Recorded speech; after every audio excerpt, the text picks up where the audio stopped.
Hello, this is lesson 29. I wound up checking on the baby and nodding off, and said, let me go on and get up and do the last two for that particular day. So it's lesson 29, the healing of the bloodlines, purification of ancestral fire. Let's begin. When the divine feminine was suppressed, the pain did not only stay in the mind, it sank into the blood. Generations carried it silently, the fear of power, the shame of expression, the guilt of survival.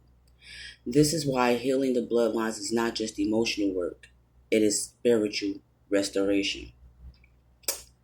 It returns sacred to the ancestral river that runs through you. Now, what the blood remembers. Your blood is a living archive. It holds the codes, traumas, and triumphs of all who came before you. Every choice, blessing, curse, or vow recorded not in words but in vibration. When you heal, you rewrite those vibrations. Your joy ripples backwards to the ones who couldn't laugh. Your truth clears the throats of those who were silenced. Your freedom redeems the ones who were chained in body or mind. This is the alchemy of lineage, turning inherited pain into sacred wisdom. Now, there are three currents of ancestral fire.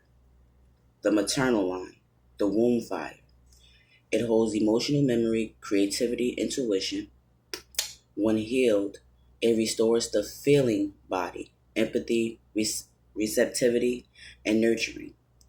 When wounded, it manifests as guilt, unworthiness, or emotional numbness. You heal through womb blessing, womb connection, and forgiving the mother wound. Number 2, the paternal line, seed fire. This holds discipline, protection, strength, and structure. When healed, it anchors divine will with compassion. When wounded, it shows up as control, aggression, or abandonment. And you heal through forgiving the father wound, releasing authority, trauma, and reclaiming inner strength. And number 3, the soul line. This is the star fire. This is the cosmic ancestry, the unseen blood that links you to star nations, elementals, and ancient orders. When healed, remembrance flows. You recall who you are or you were before birth. When wounded, it shows as deep, uh, as deep, it's essential. Yeah, essential. I'm sorry. Fatigue or feeling not from here. You heal through stargazing, light language, and ancestral dream work, and align to your higher covenant.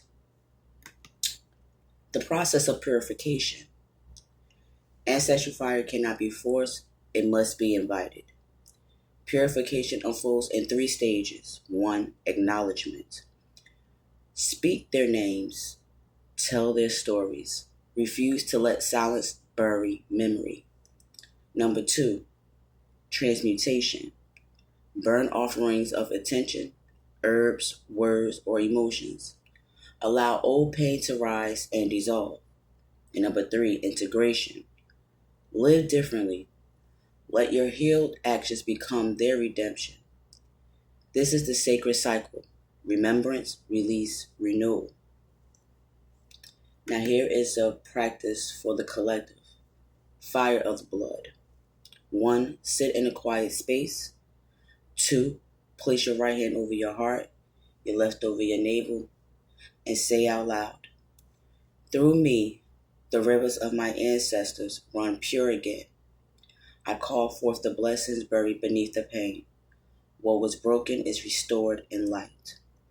Number 4, visualize a golden red fire flowing through your veins, not burning, but cleansing. See it travel back through generations, touching every ancestor with light and forgiveness. And then you end with gratitude.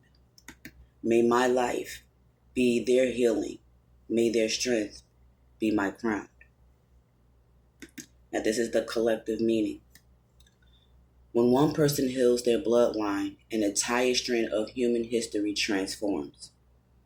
Wars unmake themselves in the unseen. Victims become teachers. Lost children find their way home through your light. You're not just healing your family, you are healing the human family. This is how the flame gate within the blood reopens. This is how the future becomes free. Okay? And this is lesson 29, which is the healing of the bloodlines through purification of ancestral fire. Remembering our true essence from our past lifetimes into this lifetime as well. Pretty much purifying all bloodlines. Once one step into this role of genuine cleansing, it cleanses other bloodlines before and after. If you have children, this process helps clear their bloodlines and their future generations and so forth. This is why change is needed, and this is what Empire wanted to hinder for us to learn. Now, for this set of lessons, the last lessons I'm going to do before tomorrow, while tomorrow comes in, will be lesson 30, the birth of the new earth temple, restoring heaven on earth. And how is the process that we're going to do that? First, it was the covenant of the new earth. Now it's the birth of the new earth temple. Okay. See you on the next assignment.